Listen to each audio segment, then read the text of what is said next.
rouvre ce couloir et que les réfugiés rwandais à l'époque arrivent au Zaïre, aujourd'hui on est 30 ans plus tard, on a la présence du C'est pour ça que M23. j'ai dit que ça fait 30 ans que ça dure. Oui, on a la présence aujourd'hui du M23 qui est soutenu par le Rwanda. Votre gouvernement l'a dit plusieurs fois. Est-ce que dans les prochains jours, vous prévoyez de rencontrer Paul Kagame? Ce n'est pas seulement notre gouvernement qui l'a dit, mais il y a des rapports de l'ONU qui l'attestent. Et aujourd'hui, plus personne d'ailleurs ne s'en cache à part Kagame lui-même. Et d'ailleurs, je me demande même si lui-même ne le reconnaît pas.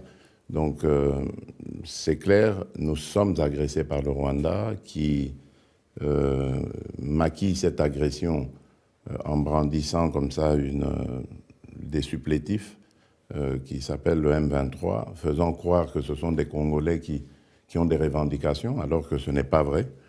C'est un prétexte, une raison pour attaquer la RDC, piller la RDC et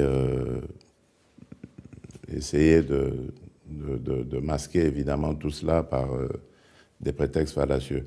Alors pour répondre à votre question, il y a actuellement une initiative qui est prise par le président angolais, João Lourenço, qui a été désigné d'ailleurs médiateur dans ce conflit par l'Union africaine, qui a pris déjà à plusieurs reprises des initiatives allant dans le sens de la paix, mais qui ont tous été sabotées, tout été saboté par Kagame et son régime. Donc nous pensons que nous sommes vraiment dans le dernier virage. Il y a maintenant une tentative que nous estimons être de la dernière chance. Et moi, comme je l'ai dit, je veux donner la chance à la paix le plus possible. Mais évidemment, ce n'est pas une faiblesse et nous n'allons pas toujours rester patients comme ça et en souhaitant la paix. En décembre, vous étiez plus incisif. En décembre, vous étiez plus incisif. Vous disiez, à la moindre escarmouche, on va attaquer le Rwanda. Tout à fait, tout à fait. Je ne le dément pas, mais j'ai quand même entendu raison. Vous savez, lorsque j'ai haussé le ton à ce niveau-là, les partenaires de mon pays sont venus me voir. Ils m'ont proposé justement ce schéma auquel je fais allusion. Et j'ai bien voulu leur accorder, évidemment, cette chance aussi d'essayer pour la dernière fois quelque chose. Ben, c'est ce qui se passe en ce moment. Nous allons voir ce que ça va donner. C'est-à-dire que vous êtes toujours prêt, comme il a été convenu, à rencontrer Paul Kagame? Mais j'ai toujours dit que je ne rencontrerai jamais le M23 parce que c'est justement, comme je l'ai dit, comment je peux expliquer ça, une chose factice. C'est une coquille vide qu'on a fabriquée pour justement justifier l'agression contre mon pays, de la RDC, mais qu'en réalité, le vrai agresseur, le vrai criminel, c'est Paul Kagame. Et je veux le rencontrer non pas pour le supplier ou pour négocier quoi que ce soit avec lui. C'est pour lui demander et lui dire clairement, les yeux dans les yeux, que c'est un criminel, que ça suffit maintenant, son petit jeu est connu de tout le monde, ça suffit ce qu'il a fait à mon pays et à mon peuple, et qu'il est temps qu'il quitte le territoire, le sol de mon pays.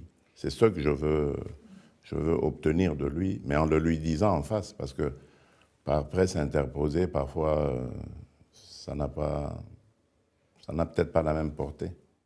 Et comme vous avez mentionné les entreprises multinationales, Apple, mais peut-être aussi d'autres, qu'est-ce que vous attendez d'eux dans tout ça? Peut-être d'autres, sûrement d'autres. Lesquels? Oh, mais vous le saurez, les enquêtes continuent. Hein. Nous avons engagé un bureau qui est très, très réputé et très efficace. Vous aurez tous les détails. Je crois que vous avez déjà vu une bonne partie du dossier qui détaille un peu ce commerce macabre, ce trafic illicite de nos minerais. Et la chose la plus grave, c'est que ces minerais sont extraits dans le sous-sol congolais, au prix du sang, comme je l'ai dit, en faisant en exerçant de la violence, de la terreur pour faire fuir les populations qui vivent dans ces localités. Et ensuite, ils sont transportés par des sentiers via des motos jusqu'au Rwanda. Et là, ils sont estampillés par une ONG internationale, nous citerons tout ça, qui évidemment les absout du fait que ce soit des minerais du sang, les fait passer comme si c'était des minerais extraits au Rwanda. Et Paul Kagame a eu même l'outrecuidance de dire une fois que le coltan qu'il y a chez lui est de meilleure qualité que le coltan en République démocratique du Congo. Et je me souviens, parce que j'ai vu cette interview, lorsque le journaliste à qui il disait cela lui a posé la question, il était incapable de dire dans quelle localité de son pays se trouvent ces minerais-là. Donc ça, c'est une preuve que vous avez pour que il y a soutien du Rwanda, du M23 et exploitation illégale. La preuve, c'est cette interview et aussi le lien avec l'ONG que vous avez cité. Ah oui, mais c'est aussi les témoignages des victimes. C'est aussi les témoignages des victimes. Et aussi le fameux développement que l'on observe au Rwanda. Parce que tout le monde applaudit le Rwanda en félicitant Kagame pour ce soi-disant miracle réalisé en si peu de temps après le génocide, après la destruction de son pays, en le modernisant. Mais c'est faux. Il n'y a pas de bonne gouvernance du tout. Il n'y a aucune industrie au Rwanda qui peut enrichir ce pays au point de le moderniser de cette façon-là. C'est le fruit du pillage des ressources de la République démocratique du Congo. Ça, les gens doivent le savoir. Ça n'a rien à voir avec une quelconque bonne gouvernance. D'ailleurs, c'est un régime corrompu.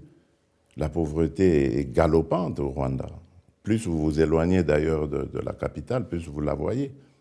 Donc c'est totalement du maquillage que fait